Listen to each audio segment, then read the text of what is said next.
Hello guys, this is your friend and we are back with a new fanfic. Which is what if Naruto built a harem with Tsubaki x Sakura x Shizune x Tsunade, part 1. And if you enjoy this fanfic then please press the like button and subscribe to my channel for more fanfic like this. And now let's start the fanfic. Naruto Uzumaki was sitting by himself on his usual swing in the academy playground, staring down sadly. Heartbroken and frustrated at yet his third failed attempt to complete the genin graduation exam, the blonde whisker-faced youth didn't have the energy or the enthusiasm to do anything else. Why does that one jutsu trip me up every time? He asked himself in his frustration. As he sat there sadly, he couldn't help but overhear the conversations that the other kids in his class were having with their parents and families. Ha ha, passed it with flying colors. They called me first. I'm a genin. I wish your grandma were here to see this. I'm proud of you, son. We all are. Congratulations. I'm going to cook all your favorites tonight. We'll have a feast. This only served to remind Naruto of just how lonely he was. There was no family there to comfort him or let him know that everything would be okay. What made him even sadder was that even if he had passed, there would be nobody there to congratulate him, either. It was with these thoughts in mind that a particular conversation found its way into Naruto's ears. There, do you see him? Asked a feminine voice that was laced with a spiteful edge. It's that boy. I hear he's the only one who failed, another female voice responded, this one with not as sharp an edge, but rather laced with what seemed to be nervous fascination. Naruto now knew that they were talking about him. He raised his glance to see who they were. HMPH. Well, it serves him right, the spiteful woman responded back. Naruto noticed that this woman had the darker hair of the two, and had what appeared to be some kind of shawl wrapped around her forehead. She, like her companion, was dressed in the garb of a typical housewife, simple utilitarian dress with a shirt on underneath it. The scowl on her face gave one the impression that it was the usual expression she wore. The other woman responded, just imagine if he became a ninja, I mean, he's the boy who. Shish. The spiteful woman interrupted quickly, we're not allowed to talk about that. What are they talking about? What did I do? Why do people keep staring and glaring at me like that? He thought to himself at what he overheard, his frustration now giving way to hurt and anger at the unfairness of it all. He picked his gaze up and looked directly at the two women who were quietly deriding him, making direct eye contact with one of them. He noticed that this woman was the prettier of the two. It was clear that she was a civilian, but given her slender build, one couldn't help but wonder if she might have at one time been a kunoichi. Her hair was brown also, but of a lighter shade than her companions, and her head was unadorned. She wore a scowl that was similar to the spiteful woman's scowl, but wasn't quite so pronounced. Unlike the other woman, the nervous woman's scowl looked like it didn't belong there.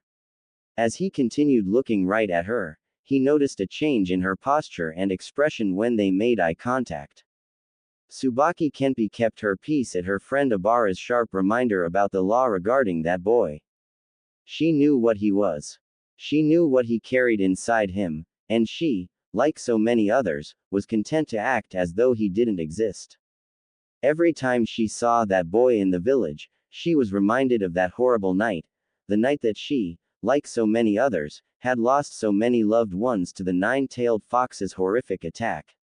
She had married young, as many kunoichi were wont to do. At the tender age of 13, her husband, who had been 5 years older than her, was a newly promoted junin on the night the nine-tailed fox had attacked. The attack left her husband dead, and her alone to raise her 2-month-old daughter Kasumi by herself. She had just made chunin at that time after 4 years in the shinobi program. She had been a member of the last class to graduate early due to war. She'd had to retire so that she could raise her child, and her life had not been easy. Fortunately for her, when Sarutobi retook the mantle of Hokage, he had set up a fund for those who had been orphaned or widowed and made into single parents as a result of the catastrophe that struck the village. Tsubaki knew Obara had it just as bad, but Abara had become much more embittered about how her life had turned out since that night. Abara had never been particularly compassionate anyway, having been a bit of a bully during her academy years, a path that her daughter, Amy, seemed to follow her in.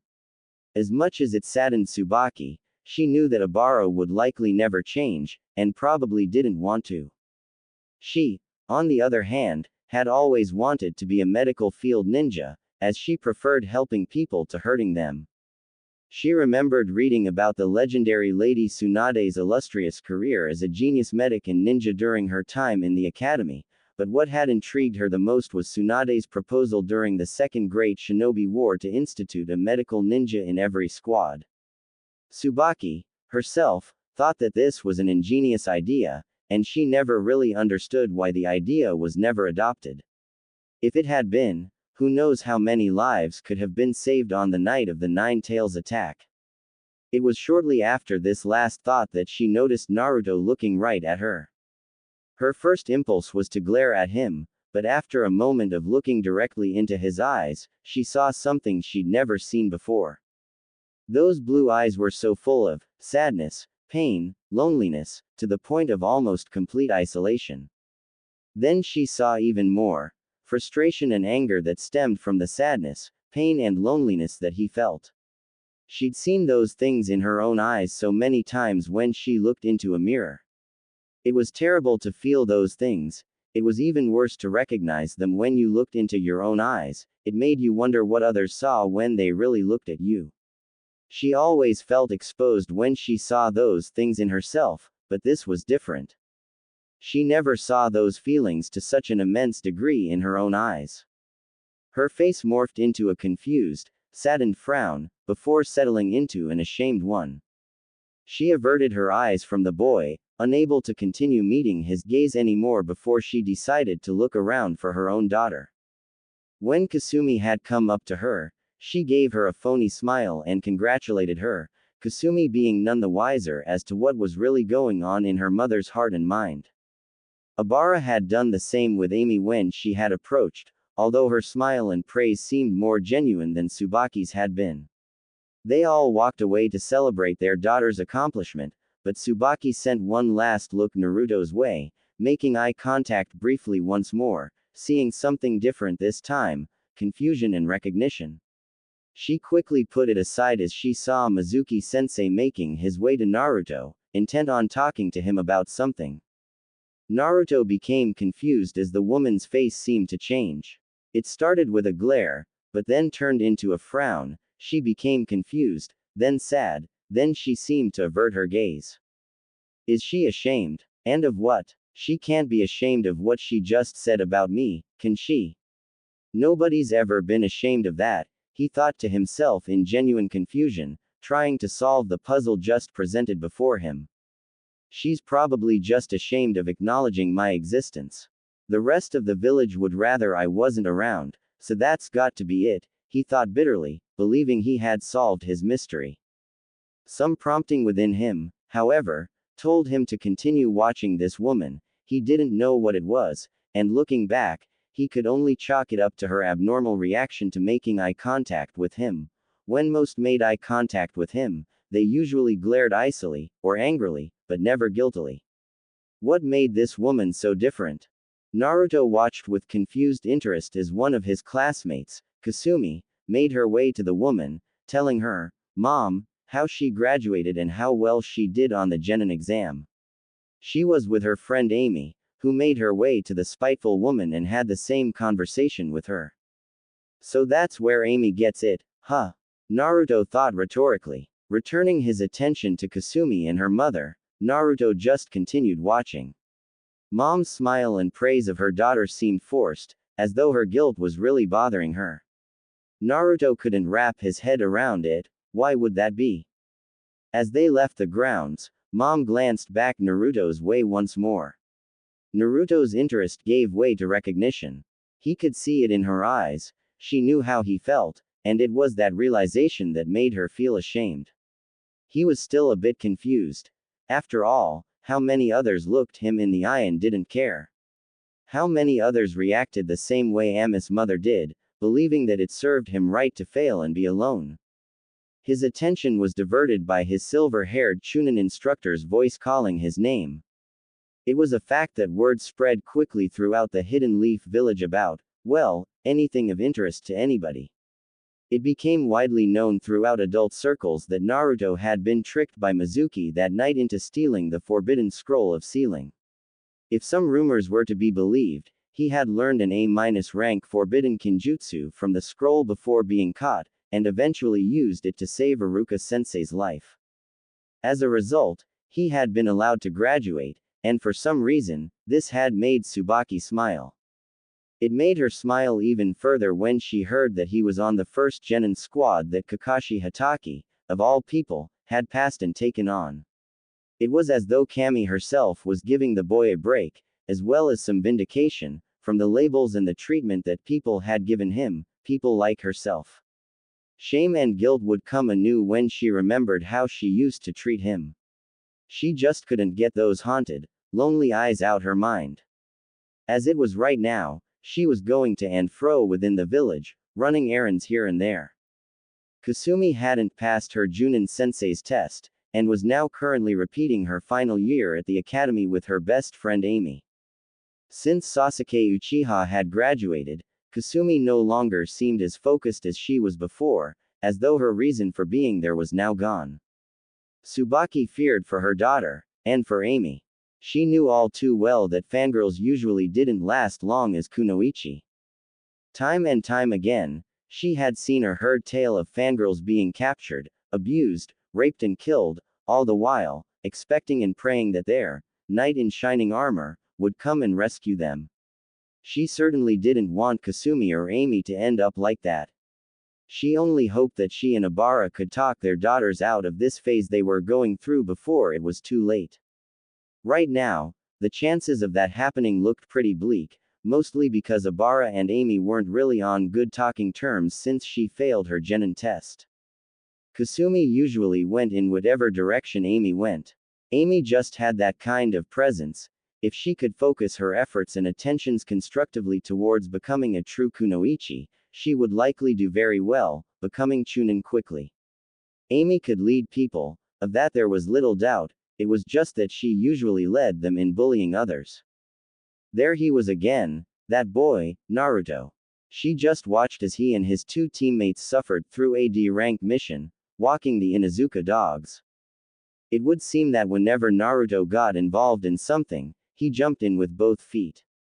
He was walking 4 dogs at once, all of which were as big as him or bigger. Now that she thought about it, any time she had seen him around in the months since he graduated, he always seemed to work that hard. He would use shadow clones to help with cleanup work, he would pull a greater load in each mission than the other two, he would also work with more enthusiasm and energy. It was as though he had something to prove. She gasped at that. Is this what we've driven him to? Does he work so hard to prove himself, just so we'll acknowledge his existence? It was with that question in mind that she began looking around, seeing if anyone was paying him any mind or attention. She saw that they were paying him more attention than they were his teammates, but it was the kind of attention that they were paying him that struck her. People were looking at him with cold, icy glares, the occasional exception being a hate-filled, scornful glare from someone who felt more strongly towards him than most. This just feels so wrong, he's just a kid. He doesn't deserve this. He's never done anything to hurt any of these people. This thought led to another guilt-filled realization, and not too long ago, I was no different. How would I feel in his shoes, with everyone in the village glaring at me like that day in and day out? How can he stand it? She took a few moments to observe him a little more closely. She saw his posture and the look in his eyes, even through the goofy grin followed by the occasional teeth-gritting grunt as he was walking several very strong dogs. She could see that Naruto was aware of every glare and every ill intention being sent his way. And yet, he wasn't reacting. Curious as to why this was, she continued to observe and watch him. At that moment, Naruto's gaze caught her own once more. That same flicker of recognition was there in his eyes. He remembered her. She almost averted her gaze as she felt her guilt and shame rising to the surface once more, but she squelched it, and offered him a weak smile and a small nod instead.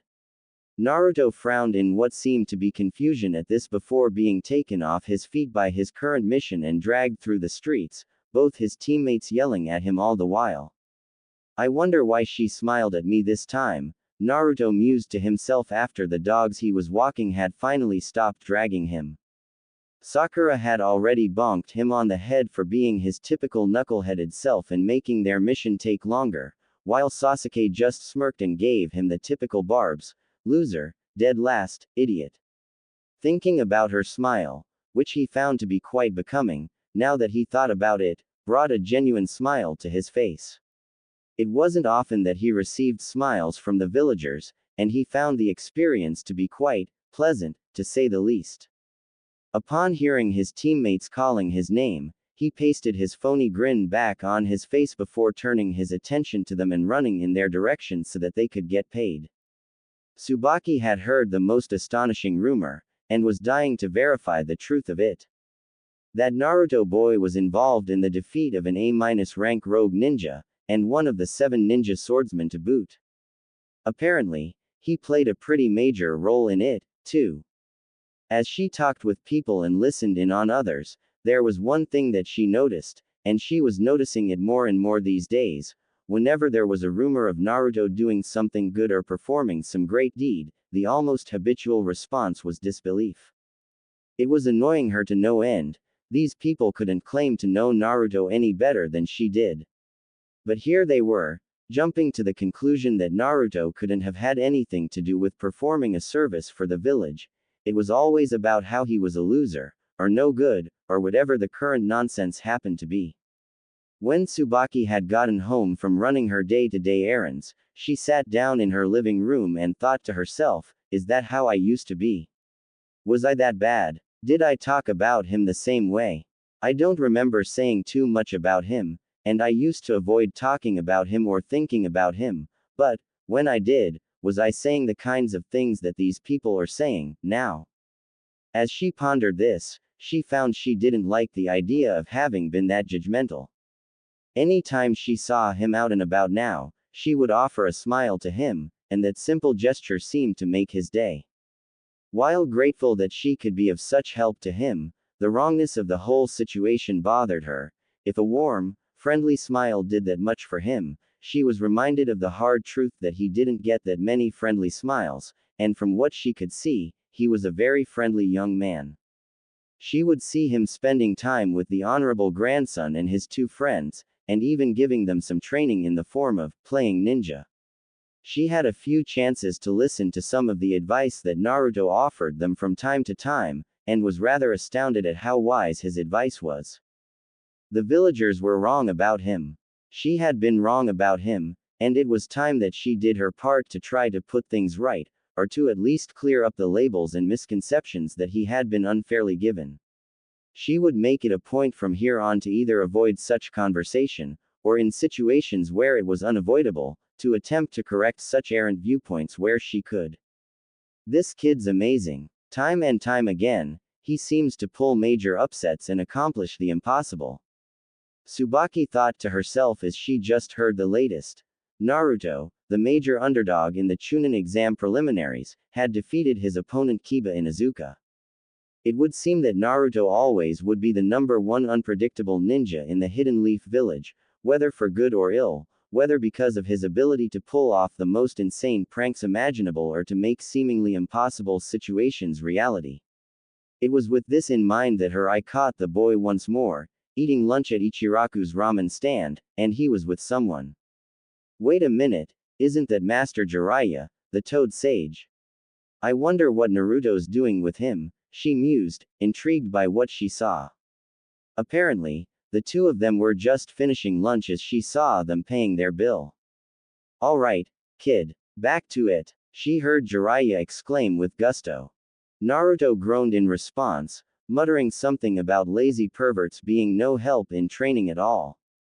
It then occurred to Tsubaki, Jiraiya was training Naruto.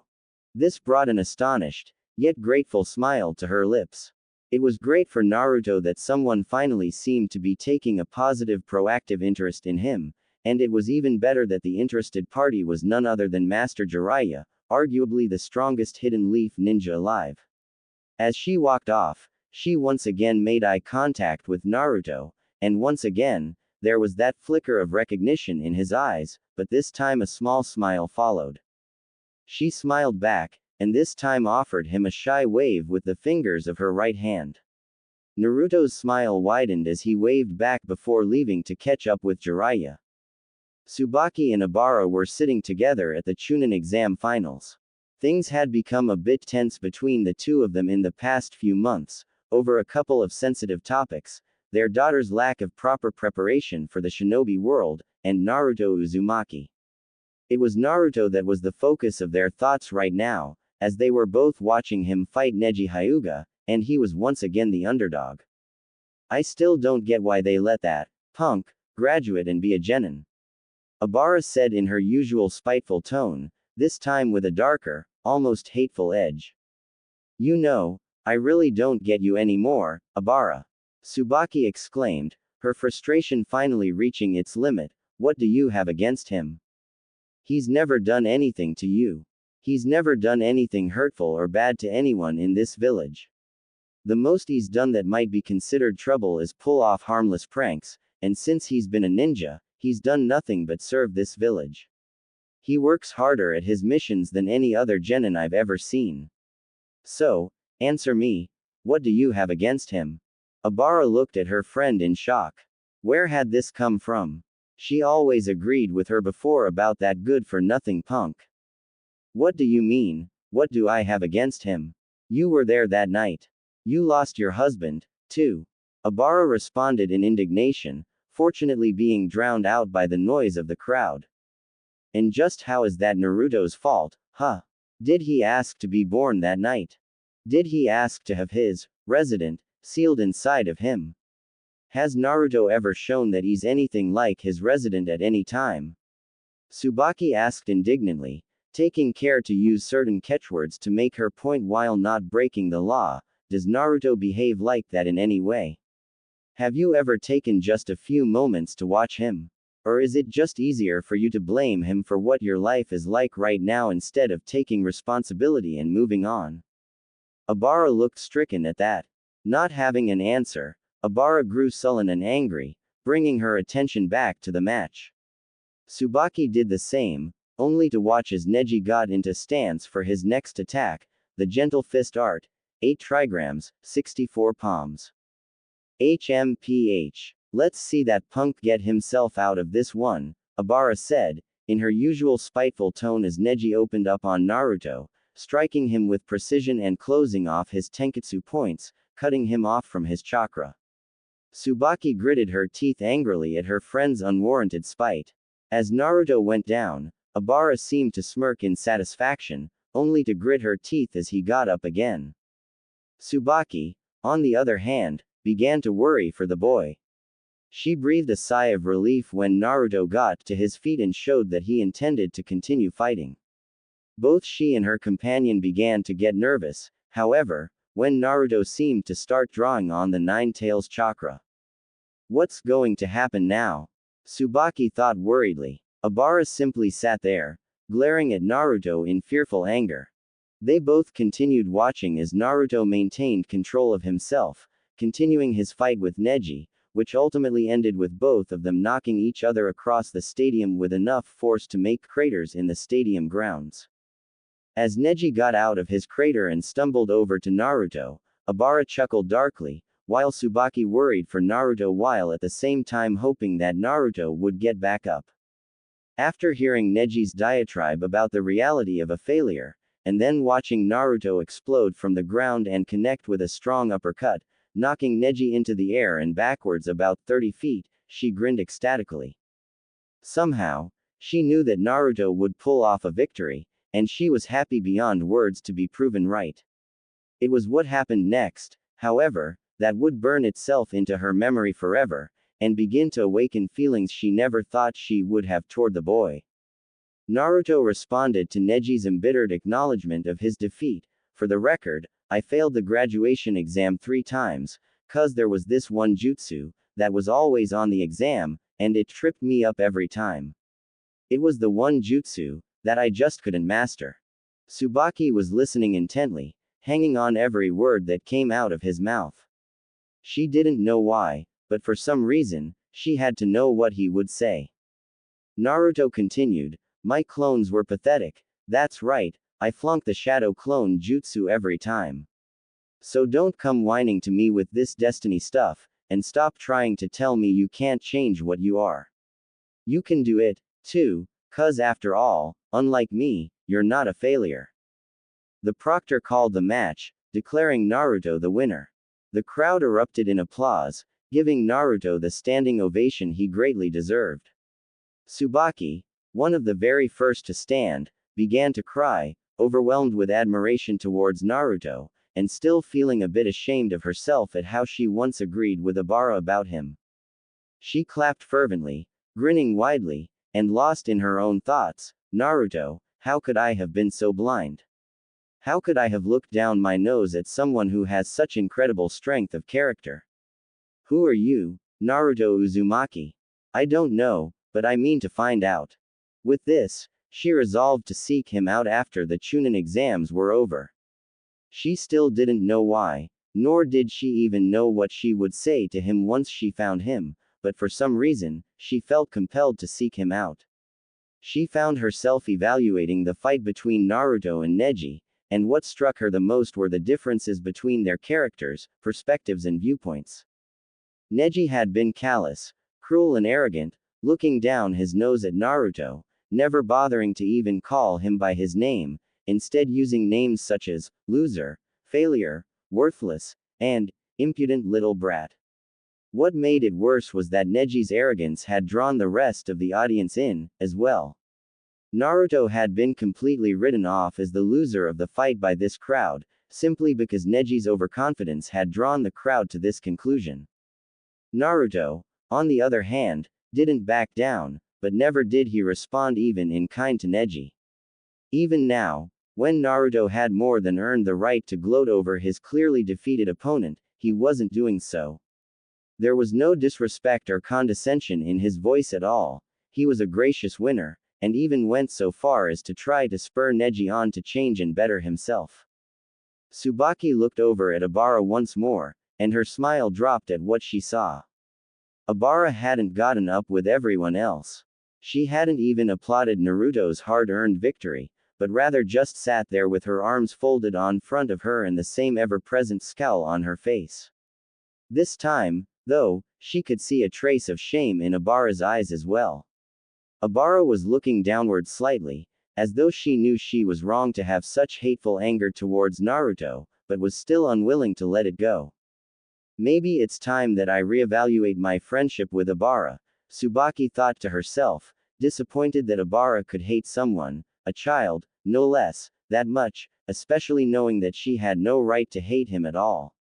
Again, this was accompanied by her own feelings of guilt, not having realized it sooner, or even paying attention to this aspect of her friend's nature that she now found quite unsettling. After sitting down, Obara growled out sullenly, "Why do you like him so much?" Tsubaki turned to Obara and responded plainly, "Because I actually dared to look him in the eye, and I saw a hurt, anguished, lonely and confused young boy. I saw the same things in his eyes that I often see in my own eyes every time I look in the mirror, except that they were magnified in his. I know how he feels because of the things that have been done to him, and I'm amazed at how well he stands up under them. Neither of us would have survived in his place, Obara, remember that." Obara glared at her friend for a moment longer before once more sullenly looking downward. Both of them sat there in silence throughout the rest of the matches until Sasuke Uchiha's Chidori struck Gaara of the desert through his sand shield, and a genjutsu was cast upon the stadium, causing both of them to fall asleep. Tsubaki and her daughter Kasumi were both dressed in black, the expected attire for mourning in public at a funeral. Both of them were shedding silent tears, so much damage, so many losses. So much had happened in the leaf in the 3 days since the Chunin exams. The village had been invaded by both the Hidden Sand and the Hidden Sound. The invasion had been repelled, with Naruto himself taking out the most dangerous opponent in a fully transformed Gaara, by summoning none other than the chief Toad Gamabunta himself. The cost, however, was high, so many Leaf Shinobi were killed in the battle, foremost among the casualties being 3rd Hokage Hiruzen Sarutobi. The only event that Tsubaki could even compare it to was the aftermath of the Nine Tails attack. There was that much destruction. The funeral service for all of those shinobi who had fallen during the invasion was in full swing, but Tsubaki was distracted by thoughts of a certain blonde boy that she'd caught sight of as he arrived with his teammates and went to the roof of Hokage Tower, where shinobi in the village and the Third's family and friends were mourning in a reserved area. Her heart nearly broke when she saw the state he was in, and she couldn't get that image out of her mind. This was the first time she'd ever seen him injured, as he had gauze taped to his forehead and both of his cheeks, as well as a few other bandages on his body, but it was his expression that struck her more than anything else. He looked sadder and more heartbroken than she could ever remember seeing him, even when she made eye contact with him at the academy. It was a look that she just wanted to take away from him. It was with these thoughts preoccupying her that she suddenly noticed that the service was over. She saw Naruto with his teammates and Sensei leaving the tower together. Tsubaki thought for a moment to approach Naruto as she had resolved to do during the Chunin exam finals, but decided not to as she saw him comforting and being comforted by some friends and comrades. It wouldn't be appropriate right now. Kasumi needs me more, and his friends need him more as well. I can approach him later, she thought as she attended to her and her daughter's grief. After the ceremony had ended, Kasumi had returned home on her own, while Naruto and his team had already left in order to get back to duty. As Team 7 walked away, she saw that Iruka hadn't yet left. I have seen Naruto and Iruka together a lot. They're pretty close from what I can gather. Maybe Iruka can tell me a little bit about him, she mused before walking up to Iruka to indulge her curiosity about Naruto. Excuse me, Iruka, she asked in order to garner the Chunin instructor's attention. He turned his head in her direction. Tsubaki. Tsubaki Kenpi, he asked before smiling. Wow, it's certainly been a while. How are you, all things considered? Tsubaki smiled in response. I'm doing okay. How are you? I'm alright, all in all. Tsubaki nodded. That's good to hear. Listen, I was wondering, how well do you know Naruto Uzumaki? Iruka frowned curiously. That's pretty random. Well, maybe, but I was just hoping I could learn a little more about him beyond what most people here in the village have to say. Iruka's frown went from curious to saddened. Yeah, it's true that generally people in the village aren't fair to him. But why not just ask him yourself? A couple of reasons. One is that either of us or both of us are too busy for me to be able to approach him and have a conversation of any length with him. But, the truth is that, even if I did have the chance to talk to him, Tsubaki paused, a dejected frown adorning her own features as she finished, I wouldn't even know what to say. Iruka's curiosity made itself known once more, both across his face and in his voice. Tsubaki, what prompted you to want to learn more about him? I'm guessing that there's more to this than the Chunin exams and the invasion. Tsubaki told him her story, beginning from when she and Ibara saw him on the swing by himself after he had failed the academy for the 3rd time, continuing through the other times she had encountered him and seen him, and ending with her decision to seek him out and try to talk to him. Iruka seemed grateful that at least one person had changed their opinion of Naruto without him having to do something to change it. There were those in the village who had never been unfair to Naruto, such as the Ichiraku family, Hiruzen Sarutobi, Kakashi, and most recently, Jiraiya. Sadly, though, they were very few, and very far between. Even Iruka had been unfair to him at first, not wanting anything to do with him because, like so many, he was reminded of what happened with his parents on that horrible night some 13 years ago. He couldn't help but think on how he and Naruto had bonded once he had first seen just how truly lonely and anguished the boy was that night in the cemetery. The words that Naruto had yelled at him sometimes still echoed in his mind. I'm not a nuisance, and I'm not some kind of germ.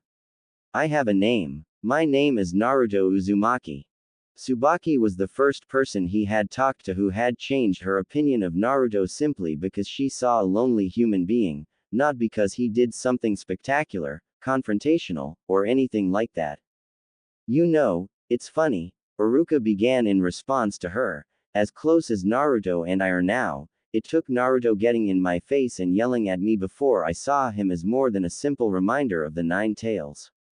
Did you know that I was assigned as a teacher originally by the third because he wanted someone in Naruto's life that could help him? Tsubaki frowned in curious surprise, shaking her head. No, I didn't know that.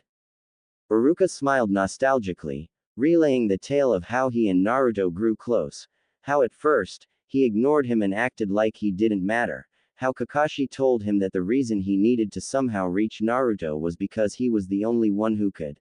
The night at the graveyard where Naruto had told him that he was no longer going to attend classes, and how Naruto had gone out on a dare from one of his peers into a combat zone and had almost gotten killed. The only reason he accepted that dare was because he was so lonely, and they told him they'd be his friends if he did it. It's amazing how you saw it and he didn't even need to say anything to you, he finished as he turned his gaze back towards her, intent on telling Tsubaki what she wanted to know. He's lonely, still.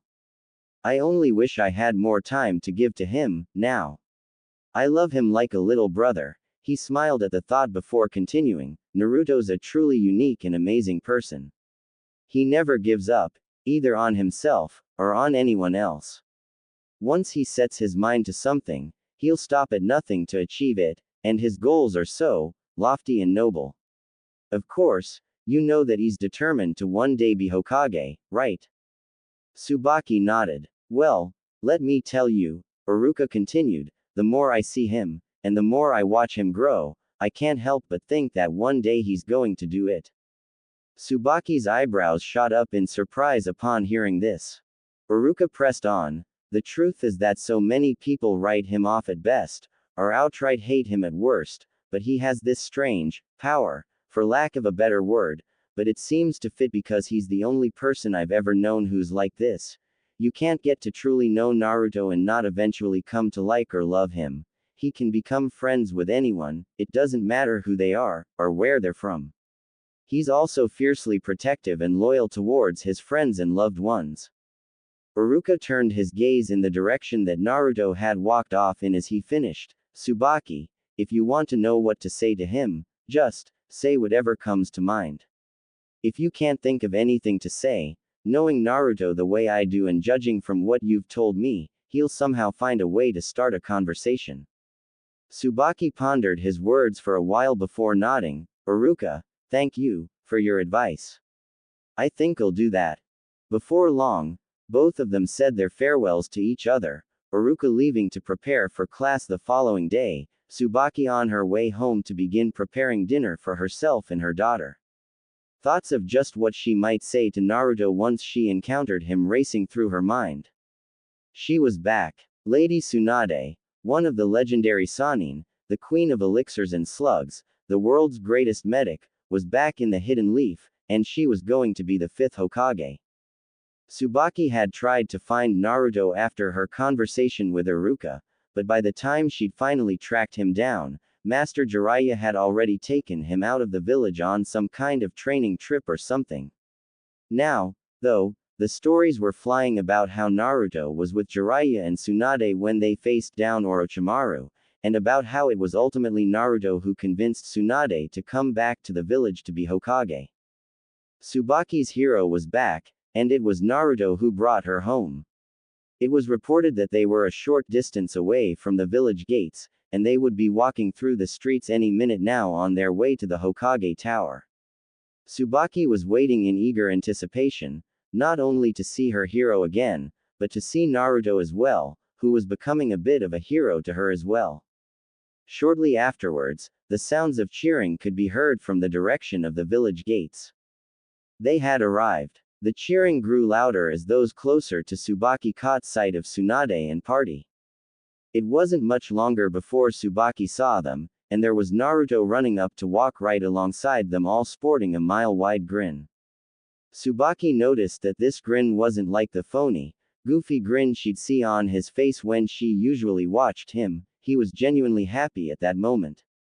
She smiled at this, as from what she could tell from her observations of the boy, as well as what she learned about him from her conversation with Iruka, genuine happiness was something Naruto rarely experienced. Tsubaki began to cheer with everyone around her as the party drew near. She made her way to the front of the crowd so that she could get a better look at Naruto. She saw that the young blonde must have noticed her movement out of the corner of his eye, as he turned towards her the moment she emerged toward the front.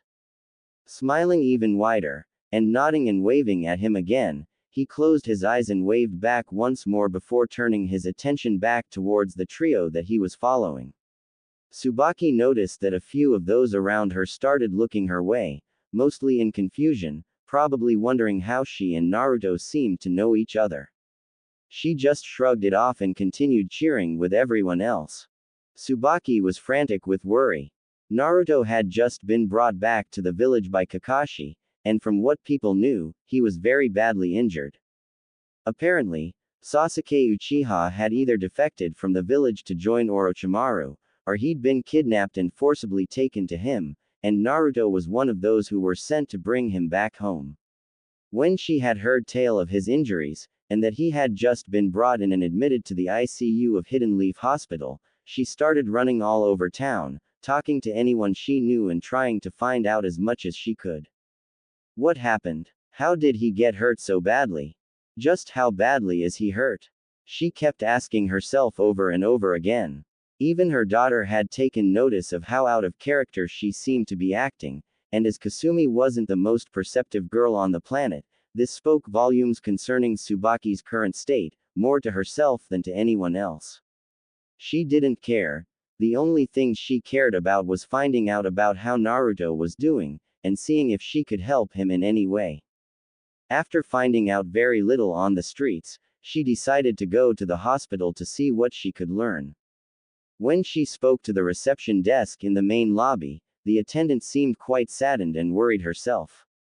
She informed Tsubaki that more information could be gleaned from the reception area in the intensive care ward before telling her how to get there.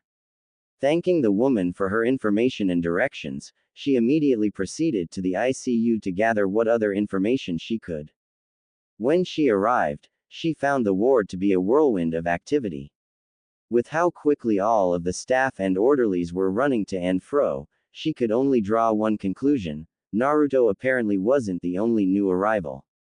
Tsubaki sat in the lobby and waited for things to settle down. 2 hours of waiting later, several exhausted orderlies and one exhausted nurse who was acting as the ward's receptionist returned to the main waiting station. Tsubaki went to the front desk to inquire about Naruto's condition. The receptionist, a lime green-haired woman around Tsubaki's age whose name tag read, Isako, seemed surprised. "You're the first one to ask about him. Do you have any kind of relationship to him?" "Well, no," Tsubaki responded in a subdued manner. "I'm just a concerned party is all. My daughter and him were in the same class at the academy." "Can you tell me how he is?"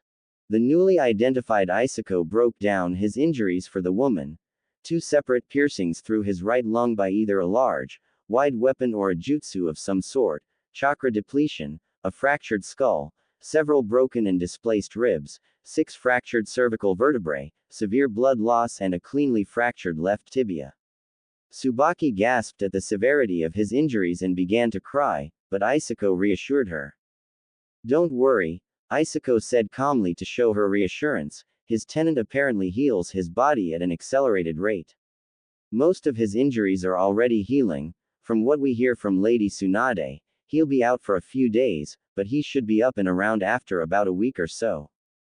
Tsubaki nodded gratefully, sniffling in an effort to slow her tears. "Thank you." "When are visiting hours?" "Well, people won't be able to enter his room for at least 2 days, but after that, normal visiting hours apply. 6 a.m. to 10 p.m., Isako smiled. Anything else I can do for you? No, thank you so much. You've put me at ease. I'm just glad to hear that he'll be okay. I'll be by in a couple of days to bring him some flowers. Isako smiled once more. You're welcome. And don't you worry. If there's one thing we all know in this ward, it's that Naruto Uzumaki's a fighter. He'll pull through this, and he'll walk out of here right as rain. Tsubaki smiled in response, finally reassured that he would be okay. Thanks, again, that's good to know, and it's good to know that he's well cared for, here. With that, they parted company, with Tsubaki on her way out to take care of her usual day-to-day business. 3 days later, a cool, partly cloudy morning found Tsubaki leaving a clothing store, having just bought a tracksuit similar to the one that Naruto enjoyed wearing. When she saw it, she thought that it would be something that Naruto would like, especially with how what he'd been wearing when he was brought back in was probably in tatters and ribbons. The pants were the same orange color as what he normally wore, but the jacket was slightly different. Instead of being mostly orange with dark blue across his shoulders, this jacket was orange on most of the torso, but black up top. The black in the new jacket didn't just cross his shoulders and upper chest, though. The sleeves were also black, and the zipper line of the jacket was also solid black, about 2 inches out from each side of the zipper. It was also a bit big for him, but she figured he would grow into it once he hit his growth spurt. The tracksuit was in a clothing box and wrapped as a present. A few moments later found her at her next destination, the Yamanaka flower shop.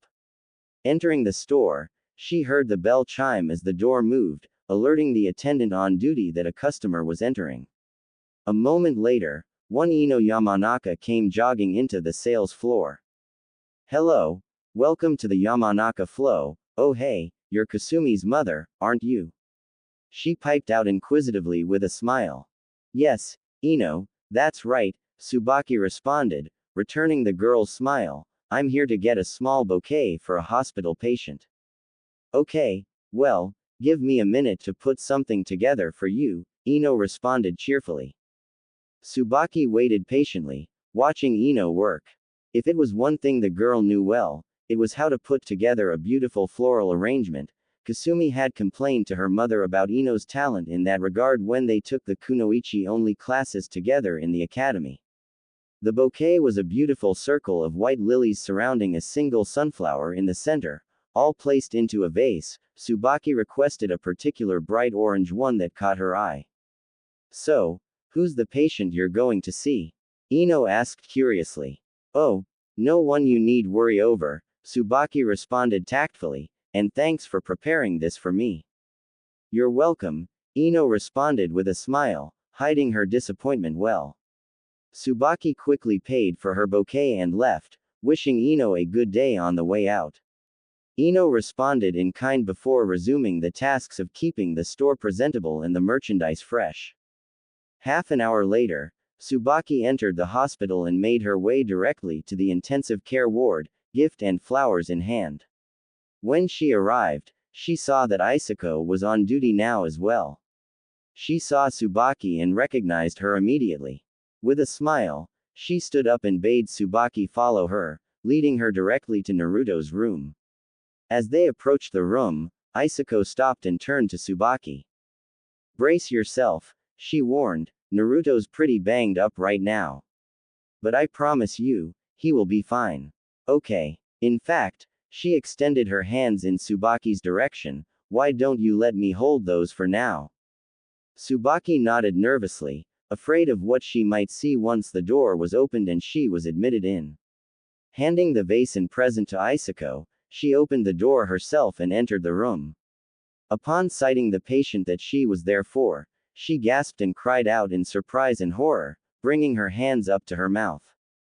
There on the bed, in a hospital gown, was Naruto. The crown of his head was wrapped in bandages, patches of blood having leaked through here and there.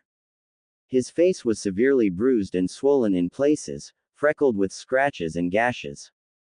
In his mouth was a plastic tube that could be followed to a respirator, assisting him in his breathing. His left thigh was in a cast and elevated by a harness. The parts of his upper body that were not covered by the gown were wrapped in bandages, again with blood seeping through in various places. On the right side of his chest, blood had seeped through the gauze she could tell was underneath the gown, and even into the gown itself. IV tubes were secreting various chemicals into his body in various places, and diodes were taped onto him, allowing various vital readings, such as blood pressure, pulse, oxygen levels and brain activity to be displayed. A brace was on his neck, holding his head firmly in place. Tsubaki couldn't stop the tears that began to flow. Isako placed the vase and the wrapped box down on a counter before turning to address her. I know it looks bad. Looks bad? Tsubaki turned to her, eyes wide in dumbfounded astonishment. Her voice rose several octaves as she repeated, looks bad. He looks like he shouldn't even be alive. How can you be so calm about this? I've seen him in worse shape, Isako admitted quietly, putting a hand on Tsubaki's shoulder. I don't like seeing him like this any more than you do, but, believe me when I say, he'll be okay. He won't even scar over from this. Just watch. This time next week, he'll be discharged with a clean bill of health and walk out of here without any sign of injury. She developed an amused smirk as she added, though he'll actually sneak out of here before then and head straight to Ichiraku's. He really doesn't handle forced bed rest well, she finished with a chuckle. Tsubaki visibly calmed down at this. So, you're really not worried? Isako smiled and shook her head. No, we're not. We know for a fact that he'll be fine. And we're going to make his recovery as quick and as comfortable as possible in the meantime. Tsubaki turned her gaze back to Naruto to regard him once more. You said you've seen him in worse shape than this, how is that possible? Well, Isako began sadly, there was one incident when he was just a small boy where he was beaten, severely. It happened on his 6th birthday, and, well, some people decided that ignoring him simply wasn't enough that year. A few drunks decided that they would be crusaders that year, and end the blight left by the Nine Tails attack. They beat Naruto to near death, and, her voice began to break as she started to recall what was done to the small, malnourished blonde child that had been brought in for emergency treatment. Her reaction was not lost on Tsubaki as she turned to her and continued, please don't ask me to tell you what they did to him. They did unspeakable things. They did things that were so bad that the memories of them weren't just sealed within Naruto's mind, they were removed entirely by Inoichi Yamanaka himself. The third punished those responsible so severely that he only told us that the information was classified. The medical records and charts from that attack were also classified and, I think they were destroyed. Tsubaki found herself in tears once more. She didn't want to imagine what those monsters could have done to this boy. She'd never ask him, as from what Isako had just said, he had no memory of it at all, even deeply buried, and she'd never pursue the matter anyway, she was afraid of what she'd find. She then turned back to Naruto and studied him once more. Don't worry, Isako spoke up once again, he'll never remember that incident, and there are no visible scars anywhere on him from it. Like I said, though, we've seen him in worse shape, and he's pulled through before. He'll pull through good as new. Tsubaki looked at the woman again. Seeing the confidence in her eyes brought Tsubaki great comfort this time. She smiled at Isako in gratitude before turning back to Naruto. As Isako left the room, Tsubaki slowly walked toward him. She stopped at his bedside and brought her hands up to his sleeping face, gently caressing it in an affectionate manner. She leaned down slowly and carefully towards his ear and spoke, I don't know if you can hear me or not, but I'm glad you're going to be alright. I know you don't hear this anywhere near as much as you deserve to, but, thank you. Thank you so much, for everything that you do for us, here in the village. As she finished, she planted a slow, lingering kiss on his cheek, just off of his mouth. After several seconds, she pulled away, tears of gratitude, both to him, and to whatever Kami was watching over him, pouring down her face. She smiled, a warm, loving, affectionate smile, as she pulled away, her fingers stroking his cheeks as she pulled off. She left the room, the receptionist smiling just as warmly as Tsubaki herself was.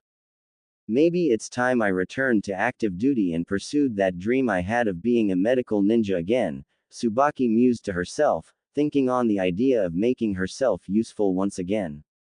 Had they stayed in Naruto's room a moment longer, they would have noticed a single tear roll down the side of his face, and that his lips had turned upward into a very weak, barely noticeable smile. Ino Yamanaka had just been relieved of her shift at the shop by her mother. Her next destination was the hospital to visit Choji and Naruto, both of whom she had heard were in the intensive care ward, though Shikamaru informed her Choji had been moved into a regular ward as he was out of immediate danger. Naruto, 5 days after being admitted into ICU, had not regained consciousness yet. On her way out, she picked up a flower for each of them. When she arrived at the hospital, she decided to go to Naruto's room first, as she knew it wouldn't be a long visit. Receiving directions from the front desk, and later from Isako in ICU, she made her way to Naruto's room. As she entered and laid eyes on Naruto, she gasped. Even though she had steeled herself in anticipation of serious injury, she simply couldn't believe what was done to him. She didn't know the details of his mission or of the opponent he fought that gave him these injuries. As a genin, she wasn't privy to such information, but she couldn't imagine how, or even why, a person would beat an opponent so badly instead of just killing them quickly. Shaking off her shock, she placed her flower in the empty white standard vase that was a hidden leaf hospital room mainstay. She placed her hand on Naruto's near shoulder and said quietly, "Get better soon, okay? This village isn't as happy a place without you running around." As she turned to leave, she caught sight of the same orange vase and flower bouquet that she had sold to Kasumi's mother a couple of days earlier, as well as the gift-wrapped box that she had seen the woman carrying. Frowning in thought, she asked herself, how does Kasumi's mom know Naruto?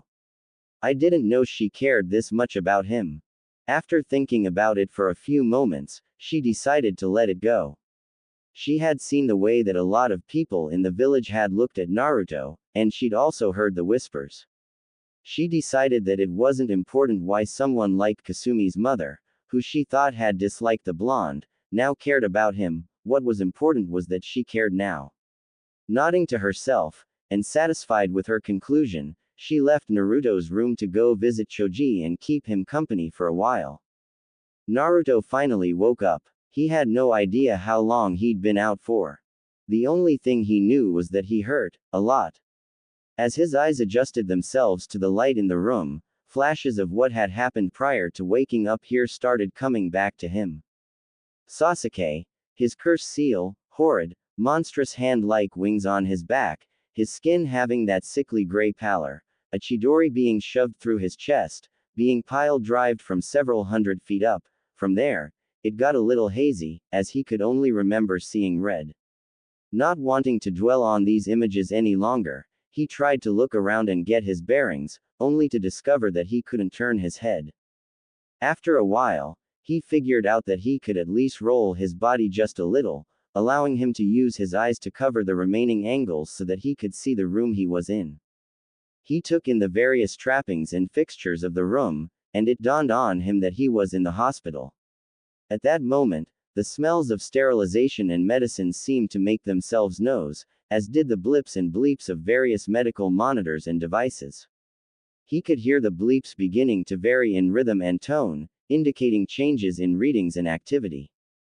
Before long, the door opened, and Isako entered the room with a smile. "Hi, Naruto. It's good to see that you're back with us." "Yeah, hi Isako," he responded, depressed. "Oh, come on, why the long face?" she asked cheerfully. "You're okay, all of your friends made it back safely, some a little worse for wear than others, but alive and safe now, doesn't that make you happy?" "But we failed our mission," he answered in the same numb tone, "and now Sasuke's gone to Orochimaru." Isako walked up to him and laid a hand on his shoulder. "I'm sorry about that, Naruto. But at least you have a chance now to go back out after him. I'm just glad you're alright, because you were really banged up when Kakashi brought you in." And you've never been out this long, either. Naruto frowned at this. How long was I out for? You were brought here 6 days ago. The combination of both your injuries and chakra exhaustion is why you've been out for so long. And I've been out the whole time. Isako nodded. Naruto, you had several injuries that would have been fatal for anyone that isn't you. Naruto closed his eyes and sighed. Well, I guess this fox in my gut's good for something, huh? Isako responded. Yeah, I guess it is. So out of curiosity, when did you find out about that? Mizuki-sensei told me the night Iruka-sensei made me a genin. Isako nodded with a smile. Well, we're just glad you're alright, sweetie. Let me run a few quick scans. Here, she began to trail off while performing the mystical palm jutsu, her hands glowing green after performing the hand signs, as she continued, so that we can maybe get you out of some of these bandages and restraints and clean you up a little, huh? Naruto didn't say anything. He simply closed his eyes sadly while Isako worked. When she was done, she informed him of her findings. Well, the neck brace can come off, and so can the cast on your leg and some of these bandages. The rest of the bandages need to be changed out for clean ones, so I'll take care of that, too. Isako took her time removing what was no longer necessary so as not to aggravate any of his still healing injuries. After removing the brace, cast and the unnecessary bandaging, she took the time to change out the rest of his bandaging and gauze. Once she was done, Isako spoke up once more. Lady Tsunade will be around shortly to check on you, herself. She's been worried about you. Naruto couldn't help but smile at this, even if his smile was small. It was nice to know that people worried about him. You've also had a few visitors. Really? Who? Well, there was Ino Yamanaka, Shikamaru Nara, and Tsubaki Kenpi. Tsubaki Kenpi? Naruto asked, genuinely confused. Yeah, does that surprise you? Well, it's just that I don't know a Tsubaki Kenpi. She hummed in thoughtful surprise at his response. Well, she's the one who brought you the gift and the flowers in the orange vase that are on your nightstand, there. She did say that she was just a concerned party. Isako's eyes lit up in realization as she remembered one particular detail. She mentioned that you were in her daughter's graduating class. Naruto frowned in thought before picturing one honey brown-haired woman's face. Could it be Kasumi's mom? Isako brought him out of his musings as she offered, well, let's help you get to the bathroom, huh? She assisted him out of his bed and supported him into the bathroom so he could empty himself.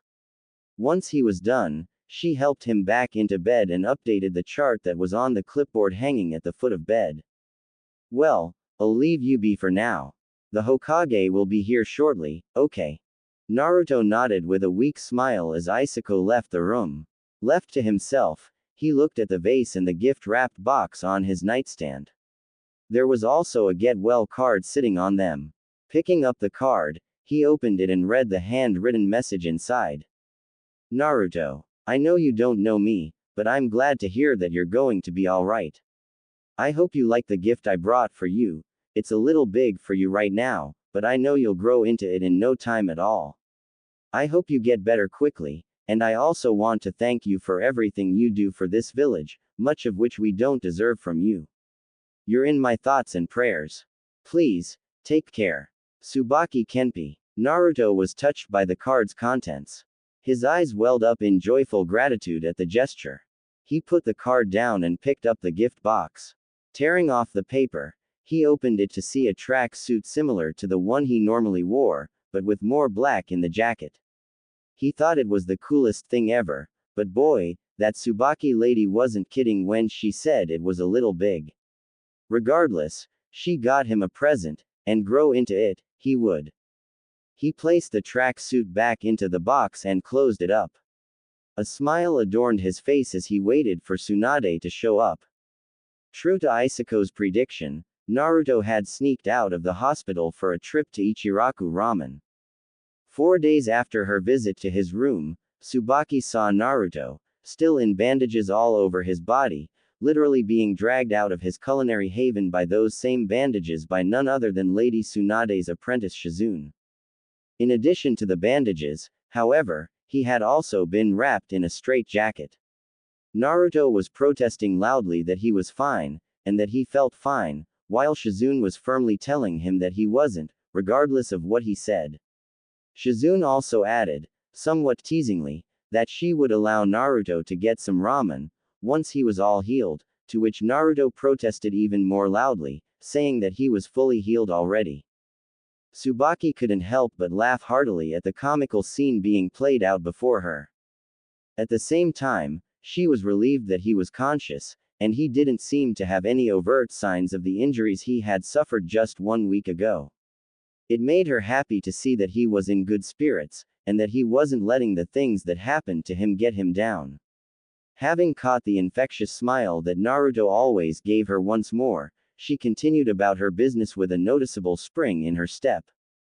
Tsubaki, for the past several months, had thrown herself into training to get her conditioning back to where it once was.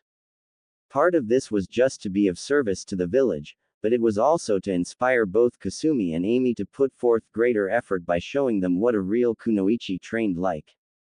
Kasumi and Amy did start to notice, but the way they saw Tsubaki working herself into the ground in order to get into top form once again actually had the opposite effect on the girls. Instead of being inspired, it terrified them both. Whenever Tsubaki offered to allow them to train with her, they both steadfastly refused, disappointing Tsubaki greatly. More and more often found the girls with Abara more than Tsubaki these days. Kasumi would come home to eat and sleep, and also to get help with her homework, but for the most part, mother and daughter didn't talk much anymore. It wasn't too much longer before the girls did graduate, this time passing the second genin exam and officially becoming genin. This actually prompted Kasumi and Amy to move out of their mother's houses and get an apartment together.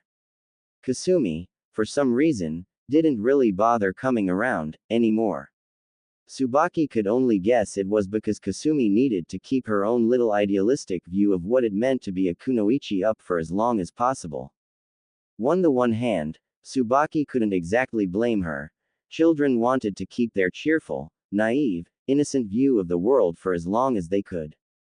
Tsubaki herself certainly wished she could have kept it for longer than she had, what with graduating during a time of war and having to grow up very quickly on the front lines. But she had thrived as a kunoichi, it was what she was born to do, and she'd been on her way to being accepted as a medical ninja in training when the Nine Tails attacked. Naruto, her thoughts now frequently wandered towards the boy that had won more and more of her admiration since he'd graduated from the academy. If the rumors were to be believed, then he would be leaving to train under Master Jiraiya as his official apprentice for the next 3 years or so. Smiling at the thought, already knowing just how strong he was after hearing more and more of the boy's exploits, she could only imagine how strong he would be in 3 years with Master Jiraiya training him. I imagine he'll also grow into that new track suit I bought for him, too. She thought, in some glee, with just a hint of desire.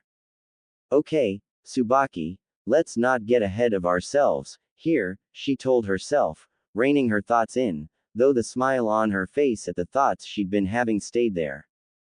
Jiraiya and Naruto were on their way out of the village. He wouldn't be seen in the village for 3 whole years. The village wouldn't be the same without him, and everyone knew it. His absence would be noticed, and he would be missed, but at the same time, the knowledge of what he would be doing in his absence inspired all of his peers, and many others within the village to work hard and train themselves. Naruto's peers, especially those from his graduating class as well as Might Guy's students, had all started training harder than ever before, not only because they wanted to be able to protect their friend, but because they also wanted to be able to stand and fight alongside him when he returned. Tsubaki could only smile at that thought. Naruto had a presence of inspired leadership that he likely didn't realize he possessed. He inspired people to follow his example simply as a byproduct of who he was, yet another unique power of his that made him truly special. She was one of the people that watched Naruto walk off with Jiraiya as they left through the gates. Catching his gaze one last time before he left through the gates, she smiled and waved at him. Deciding that it was time she said something to him, she called out, "Good luck, Naruto. Stay safe out there, and get stronger." "Thanks." He yelled back with a smile and a wave of his own, "I will. Believe it." As the pair walked off, Tsubaki thought to herself, "I can't wait to see just what you'll be like when you get back, Naruto," and with that, she went on her way, missing the blonde whirlwind of hyperactivity already. As he and Jiraiya traveled down the road, Naruto couldn't shake the gnawing familiarity in the back of his head. The woman who wished him well.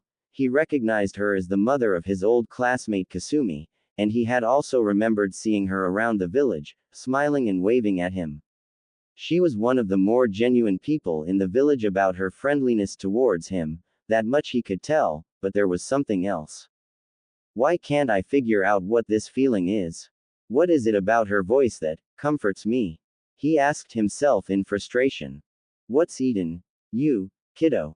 Asked Jiraiya, clearly seeing that Naruto was preoccupied with something. Naruto looked at his master and answered, "Honestly, it's something I don't think I'm gonna be able to figure out. That lady who wished me luck on the way out of the village." Jiraiya nodded, indicating that he knew who he was talking about. "Well, something about her voice is just, I don't know, comforting to me. And I really don't know why." Jiraiya smiled knowingly at him. "Well, it'll probably come to you in time if it's important, Naruto." But otherwise, his knowing smile turned into a perverted grin. "If nothing else, you got yourself a pretty lady who seems to want to see you again." Jiraiya finished with a loud, boisterous laugh. Naruto just grumbled at his teacher's antics. Yeah, whatever you say, pervy sage." Both of them continued their travels, though Naruto couldn't help but keep his master's words in the back of his mind. Tsubaki had a horrible, sinking feeling in the pit of her stomach. Something terrible had happened. The only time that the Hokage summoned a shinobi or kunoichi's next of kin to their office was when the ninja in question had been hurt, raped or killed. When she had arrived at the Hokage's office, she knocked on the door. "Enter." She heard Tsunade's voice from the other side. She opened the door and entered. To her surprise, Abara was there as well, and she looked upset. "Tsubaki Kenpi?" asked Tsunade, wanting to confirm her identity. "That's right, Lady Hokage," Tsubaki responded. Tsunade closed her eyes and sighed, "You'll want to sit down for this. Trust me." Tsubaki immediately felt a lump rise in her throat as she took the seat Tsunade indicated for her. Tsunade proceeded to explain what had transpired, and that Tsubaki and Abara's daughters had been killed in action. Apparently there was no next of kin for either their third genin teammate or the Junin sensei, this explaining why only Tsubaki and Abara were there. Tsubaki was in shock, with Abara doing little better. Kasumi and Ami's first C-ranked mission had been mislabeled. Kasumi and Ami's genin team had been commissioned to take down a simple group of bandits that had been terrorizing a town. They were told that it was a particularly lusty group of men, therefore an all-female team had been requested. The mission was simple: infiltrate, seduce to distract, and eliminate. It seemed an easy enough task, except for the fact that the village hiring the team left out one important detail: a Junin rogue ninja from the Hidden Mist was leading the group. The Junin sensei of Kasumi's team was a rookie Junin, while the rogue ninja was a veteran Junin. The difference in their skills could not have been more pronounced. The bodies of all four kunoichi had been recovered after Tsunade sent Team Kurenai, with Kakashi Hatake as backup, out for search and retrieval. The rogue ninja even gave Kakashi a hard time, but was eventually dispatched. When the bodies were found, they had long since been killed, and defiled in numerous ways, except for the Junin, who'd been kept alive by the rogue ninja as a plaything, but not before having her legs amputated at the knee, and her arms amputated at the elbow. Once Kakashi and Team Kurenai arrived, the rogue Junin had gutted the Junin sensei, just so she could die slowly and give a report of what had been done to her and her team first in case he didn't make it out alive, himself. She told them every gruesome detail of what had happened, what the men had done to them, how they had used and abused them for their own wanton desires, how Natsuri, Kasumi and Ami's teammate, had been the only one of her students to put up any kind of struggle, and how only Natsuri had worked to find a way out of the situation they were in before she was done in by these ruthless men. She told them all of this before expiring slowly and painfully from blood loss. Tsubaki and Obara knew what this meant. Of the three genin, only Natsuri dealt with the situation as a true kunoichi. The bodies of their comrades had just been returned to the village, and were being prepared for burial. While they were being transported back to the village by Kurenai and her team, Kakashi went to the hiring village to find the mission contractor so that he could figure out what happened. He found out that they honestly didn't know about the rogue Junin that led the group, they'd never seen him. This tragedy was the simple result of honest mistakes and insufficient intel. Ladies, please, if there's anything you need, or if there's anything I can do for either of you, please don't hesitate to call on me, okay? Tsunade offered, hoping to provide what comfort she could for the grieving mothers. Obara simply sat there, silent tears flowing down her cheeks, her teeth gritted together in anguish. Tsubaki shed silent tears as well, hanging her head. Tsubaki began to mutter while slowly shaking her head back and forth, I told them, I told them. Obara looked at her former friend and snapped, what are you talking about? Not even bothering to look up, Tsubaki answered the question in a slow, numb monotone, I told them that they needed to train more. I told them that their training was all they would have to fall back on in the field. Her voice broke as she continued, I told them that something like this could happen, but they didn't listen to me. Her cries became quietly vocal as she finished. Obara only looked on in anger at Tsubaki's words. I told them, Tsubaki continued, that their prince wasn't going to come in and save the day, and that they needed to train and stop treating this like some kind of game. Or maybe they should have depended on him to come and rescue them instead. Obara snapped angrily, finally losing her cool as her own voice broke, except he's out on a training trip so he couldn't be here to protect our daughters, now, could he?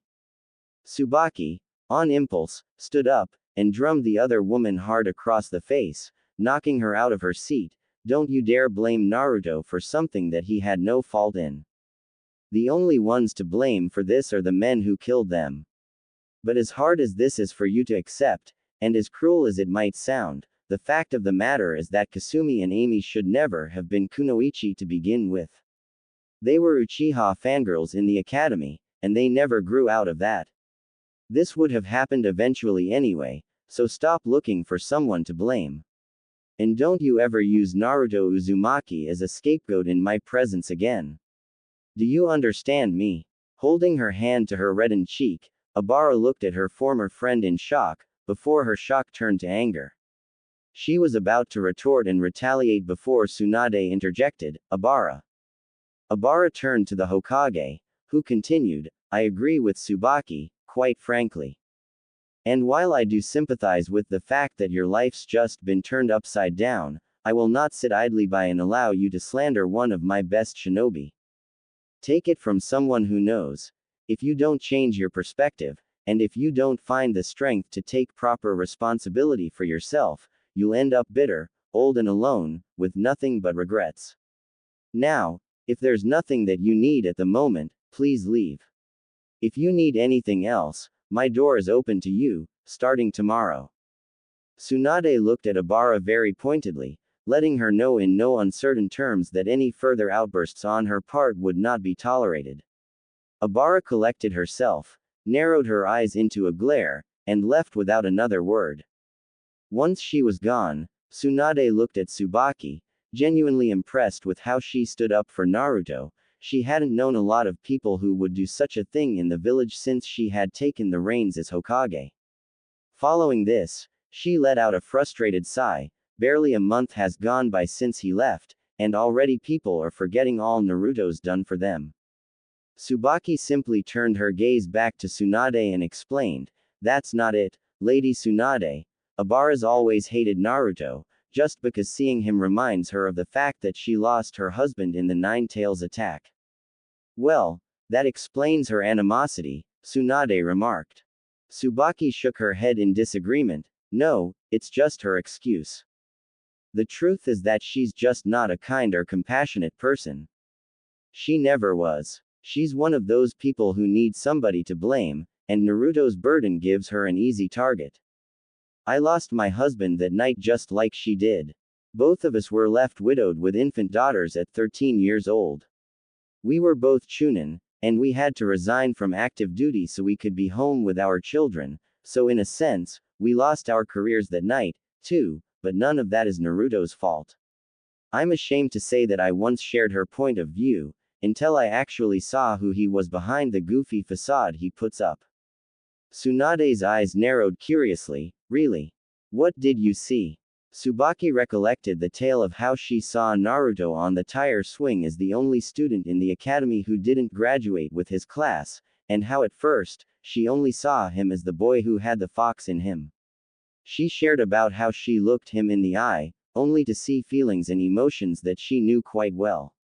She then shared about how her view changed the more she saw him around and observed him. Tsunade smiled at Tsubaki's accounts of Naruto.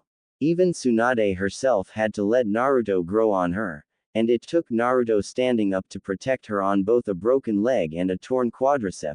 This woman simply saw something real in Naruto's eyes before she started changing her opinion of him for the better. Lady Tsunade, Tsubaki asked suddenly, I would like to request a skills evaluation so I can return to active duty. Tsunade frowned in surprise. Tsubaki, are you sure that's such a good idea, right now? I mean, you're going to need some time to grieve. I believe it would be helpful to me, Lady Hokage. My only child is gone, and while I will take the time to grieve, Tsubaki's voice began to break as the tears started to flow, I want to be of use. I need to keep going, and moving forward. I always wanted to be a medical ninja. Really? Tsunade asked as she leaned forward to listen closely, now quite interested in the woman's request. Yes, ma'am, replied Tsubaki enthusiastically, you were always my hero in the academy. I had to write a report about a great Konoha ninja as one of my assignments, and I chose you. I always thought that your proposal to put a medical ninja on every ninja squad was a brilliant idea, and I always wished that it would have been implemented. Tsunade, now even more impressed, responded, wow. It's not often I meet someone your age who actually knows of that proposal. Do you still wish to learn medical ninjutsu? Very much, milady, Tsubaki responded. All right then, Tsunade said with a smile, in exactly 2 weeks' time, I'll evaluate your skills myself and determine what rank you'll be given. You can report here at 8 a.m., and I'll take you to a training ground. I'll also make arrangements for you to begin training in medical ninjutsu. In the meantime, please, grieve for your lost child, and if you need anything, please feel free to come to me, even if it's just to go out and have a drink. Tsubaki smiled gratefully and bowed to the older blonde, thank you, Lady Tsunade. There's a good chance that I'll do just that. Tsunade smiled and nodded. Both of them said their goodbyes and Tsubaki left the office to go home and grieve the loss of Kasumi and Amy. Tsubaki and Tsunade had gone out for drinks together several times. Tsubaki would talk, and sometimes cry, while Tsunade would offer what comfort she could. A small funeral service was held for the team that had recently been lost. Tsubaki and Obara didn't have anything to say to each other, as both were too upset. Several of Kasumi and Ami's classmates and former classmates attended the funeral, including most of the Rookie 9. Many condolences were offered, and both parents walked away from the service feeling comforted and cared for. After the funeral, Tsubaki threw herself into preparing for her evaluation.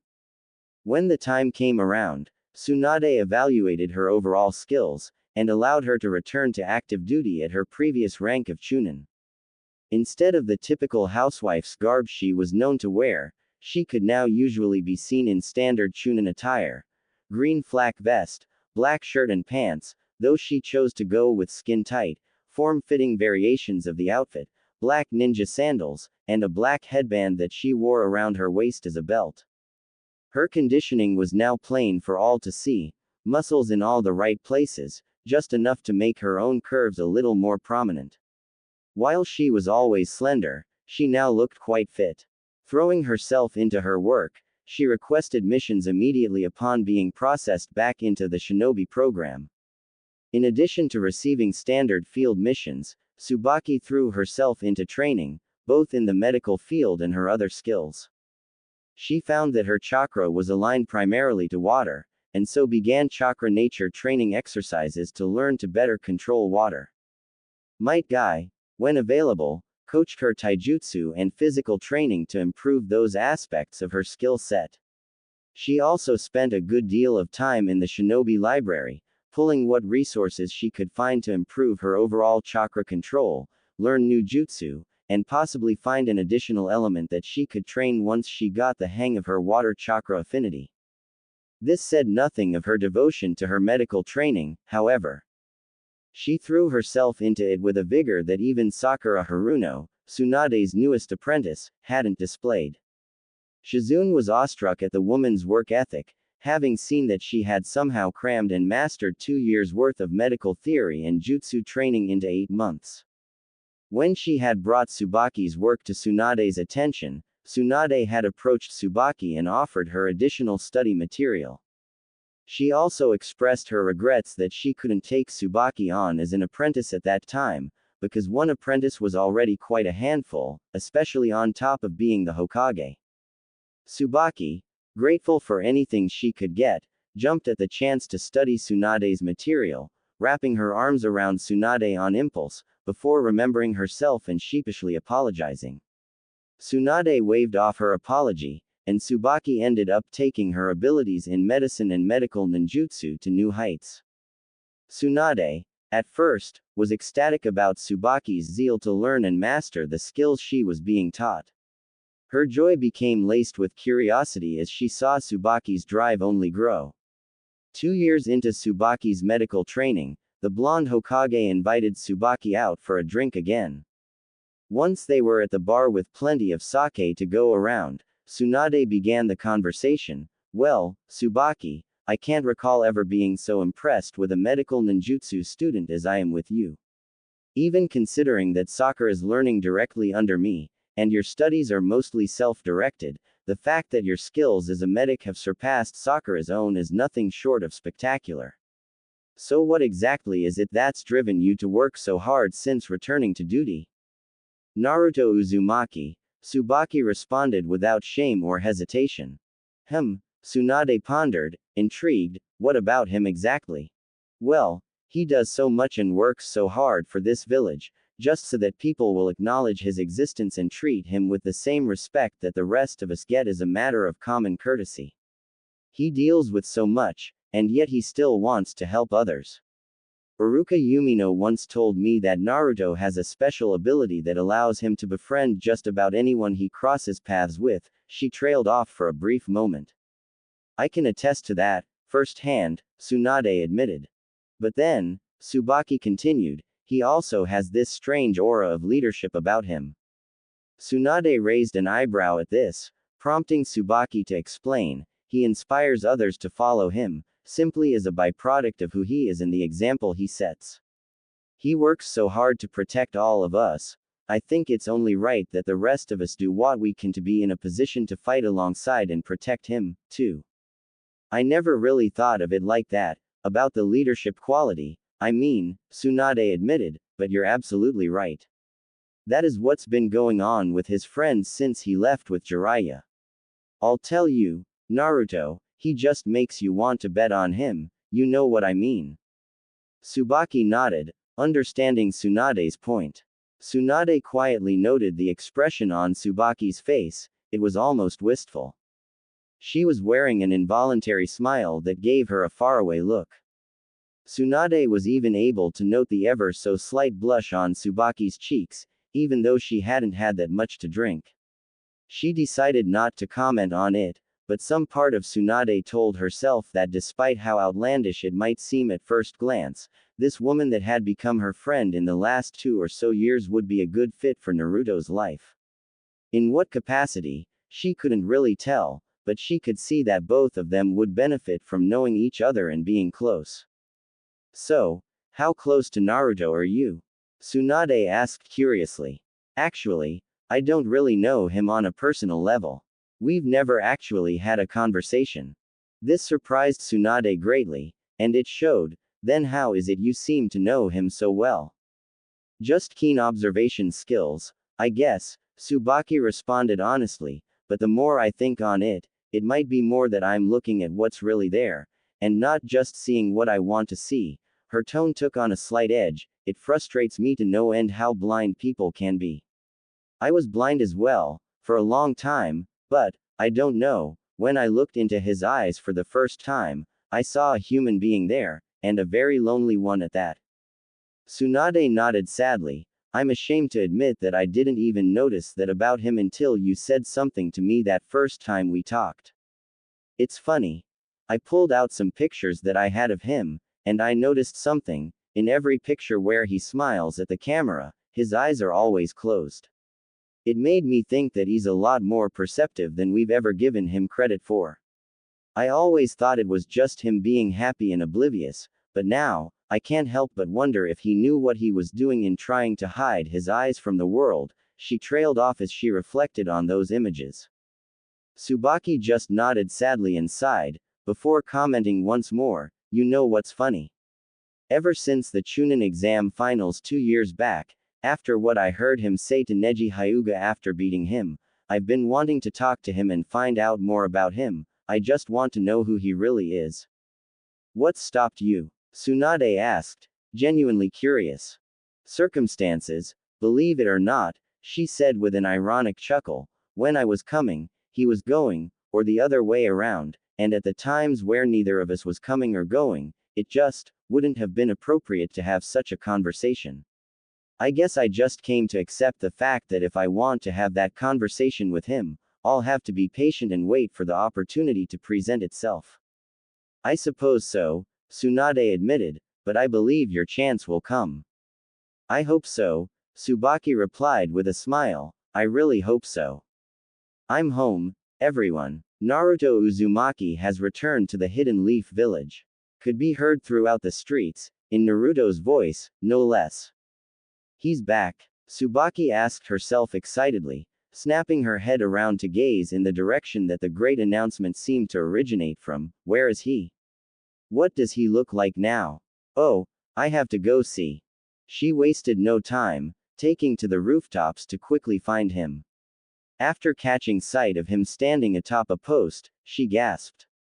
There he was, a good deal taller, and thicker, than when she'd last seen him.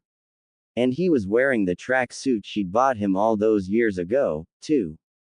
She smiled at the sight of his attire, and she couldn't stop the blush creeping across her cheeks at the sight of the boy-turned-man. Naruto, she called out, getting his attention. He smiled as he caught sight of her, jumping off the post onto the nearest roof. He noted that she had discarded the civilian housewife get-up for a much nicer-fitting Leaf Chunin uniform. She landed on the same roof and approached him, smiling and blushing all the while. It's you, Naruto began, as he fumbled around, trying to think of what to say. Hi. Tsubaki giggled. Well, hi, yourself. I see the track suit I bought you fits you rather nicely, now. Naruto gasped with wide eyes as he pointed at her. You're Tsubaki. She nodded. It's nice to officially meet you, Naruto, and I appreciate you remembering my name from just a get-well card. You too, he replied cheerfully, chuckling while scratching the back of his head. I didn't know you were a ninja. Actually, I had retired from service on the night of the Nine Tails attack. My husband was killed, and I was left to raise our daughter by myself. I returned to active duty a few weeks after you left for your trip. Okay, he said, nodding with a smile. So how is your daughter?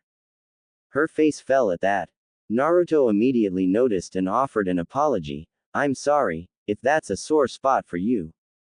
No, it's okay. You wouldn't have known. She died in the line of duty 3 years ago. Naruto's own face fell. Oh, I'm sorry. Thank you, she replied. I actually returned to active duty immediately after I was finished mourning her loss. It just seemed like the right thing to do. It gives me a chance to contribute, and I can also do my part in making sure that what happened to Kasumi doesn't happen to anyone else. Naruto's lips and cheeks crept slowly upward into a warm, genuine smile at that. That's good to hear. I'm glad to know you're making the best of something like that. Tsubaki smiled gratefully and nodded. She then noticed the happy twinkle in his eyes and commented, "You know, you have a very nice smile when you're happy. I hope I get to see that smile more." Now, it was Naruto's turn to blush. Thanks, he chuckled sheepishly. I think that a ninja's uniform definitely suits you more than a housewife's dress does, and I'm glad to see you like this. Naruto's flush grew more pronounced when he realized what his compliment must have sounded like. Tsubaki's own blush deepened at Naruto's clumsy compliment. Seeing that he was about to panic and ask her to excuse his behavior, she responded, "Well, thank you." She had understood what Naruto's intent was, and Naruto seemed to catch that. Both of them stood there, just looking at each other in awkward silence. After a few moments, a third party that Naruto had forgotten all about had broken the silence, both relieving and annoying Naruto at the same time. "Hey, kid, you won't believe who's down below," came Jiraiya's jovial bellow. Naruto turned around to see that Jiraiya had come up to the roof. He also noticed when Jiraiya turned his gaze to Tsubaki. "And who might you be, my dear?"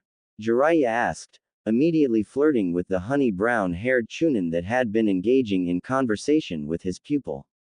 "Hello, Master Jiraiya, my name is Tsubaki Kenpi, and I was just welcoming Naruto back from his trip with you," she greeted the man before bowing to him.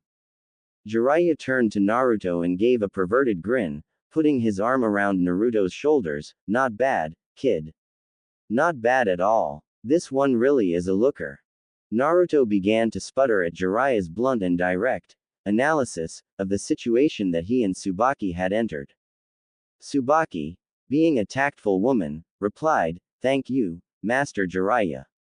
It's nice to receive praise from such a prestigious and powerful shinobi as yourself."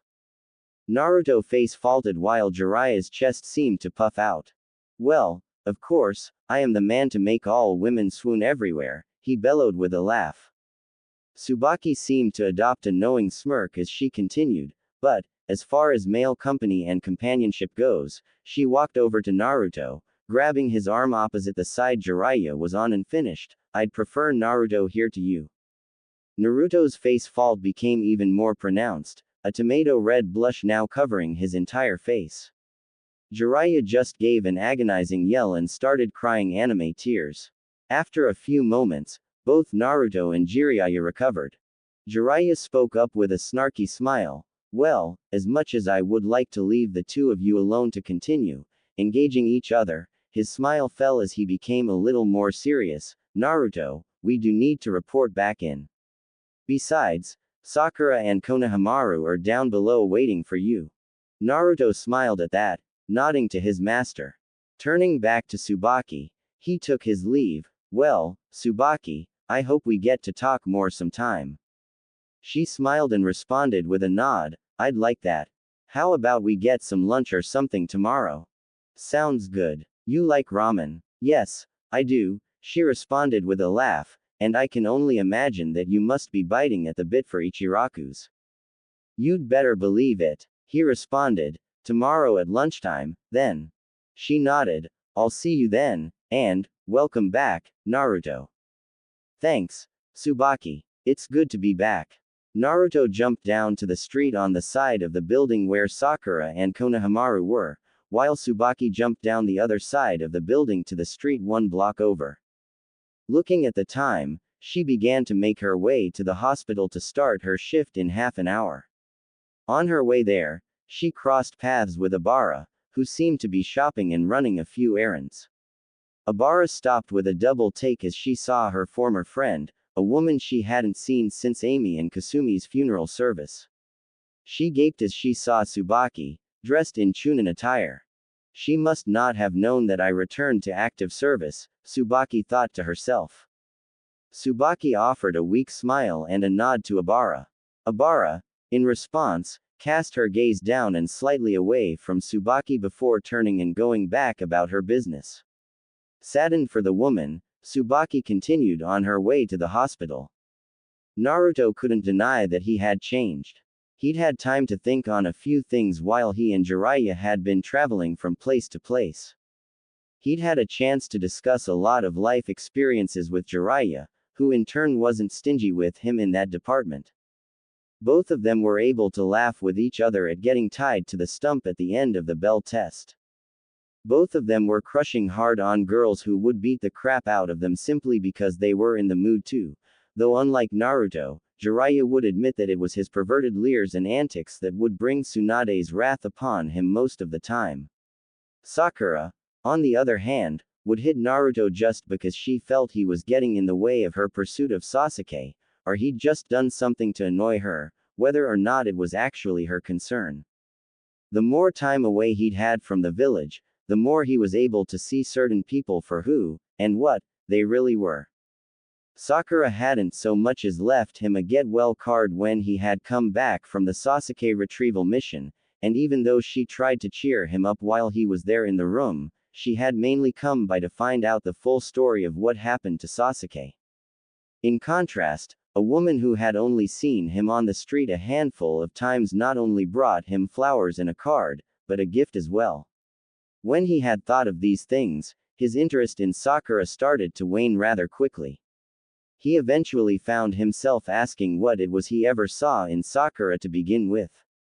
He had grown up. His time with Jiraiya hadn't been without its benefits and lessons.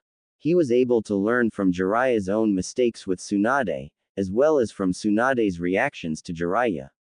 Sakura was even more volatile than Tsunade had been, and Naruto came to the conclusion that he would be better off, in many ways, by letting Sakura go. Ironically, he came to that conclusion after he had already let her go unconsciously. These were the things he had pondered on his way to Hokage Tower with Jiraiya and Sakura. After trying to show Konohamaru his latest pervy ninjutsu, Sakura had slugged him once more. Of course, he would admit that he probably asked for that. Still, though, would it be too much to ask that Sakura not hit him hard enough to break his jaw? After all, it wasn't like he was peeking on her in the bathhouse or something. He was broken out of his thoughts as Sakura knocked on Tsunade's office door.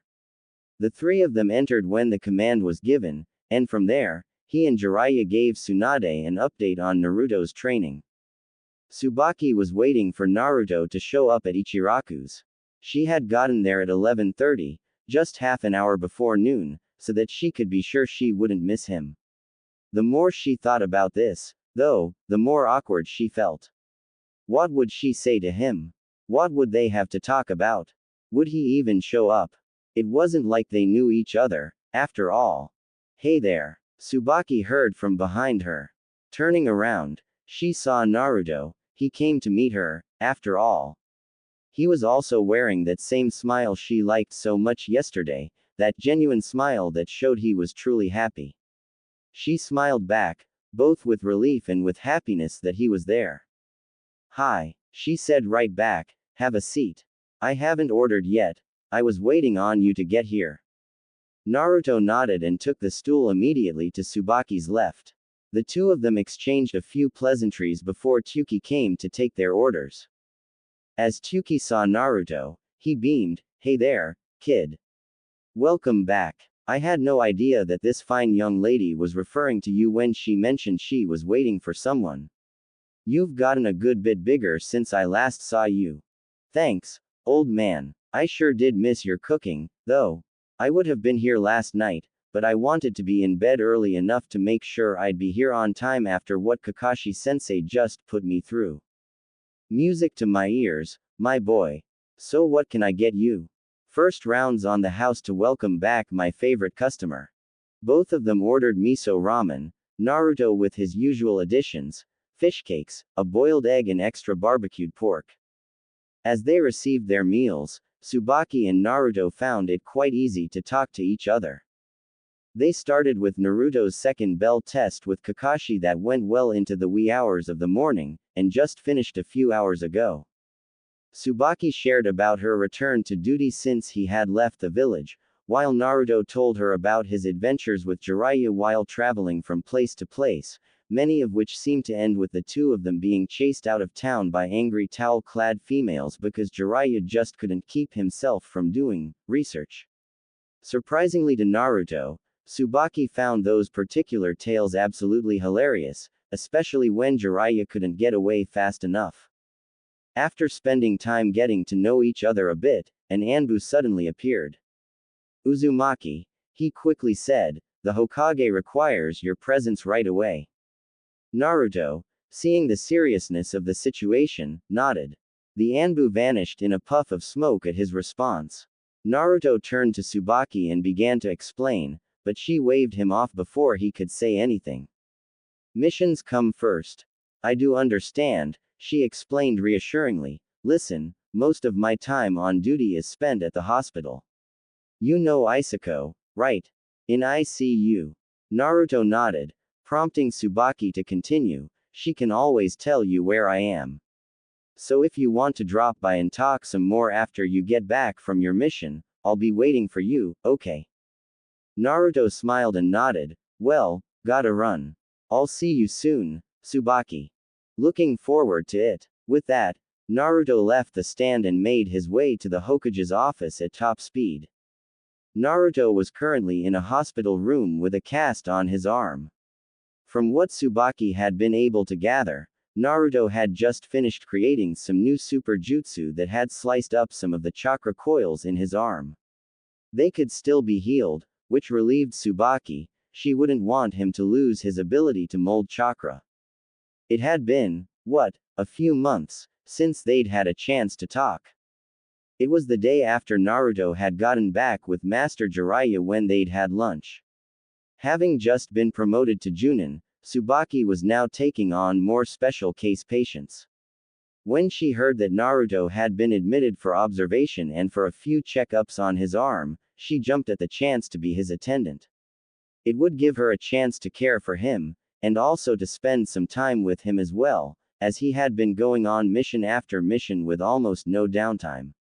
Smiling as she entered his room, she greeted him, "Hello Naruto, how are you?" Naruto looked at the woman who had just greeted him with a smile of his own when he saw who it was, Tsubaki. Hi.